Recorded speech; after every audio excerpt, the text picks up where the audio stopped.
dahil tao ka, pwede bang pagkatao ka? Huwag kang mapait, huwag kang mapakla, di ka gulay, di ba? Tao po, tao ba kayo sa naaalala ko? Diyos, dapat kaanyo ang gusto mong gawin sa'yo ng iba.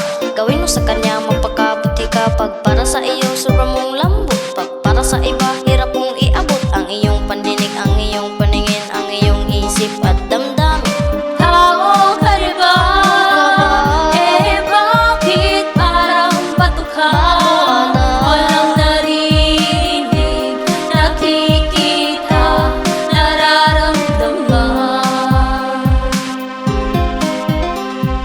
Pwede ba kaya na ikaw lang lagi na ang pakikinggan, ang dadamhin at titignan?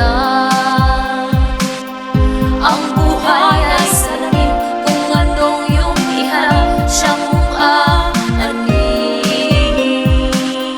Awa at simpatsya, hindi matitikman kung hindi ihahain. At dahil tao ka, pwede bang pagkatao ka? Huwag kang manhid, peking bupingin, di ka bato, di ba? Kung ang akala mo ay tapos na ako, sa iyo'y may isa pang ituturo. Kung ikaw ay nilikhang may lason sa tinig, walang sa iyo'y gustong bumalik. Binigyan ka ng kamay para sa paggawa, ang kailangan mo ay sipag at syaga upang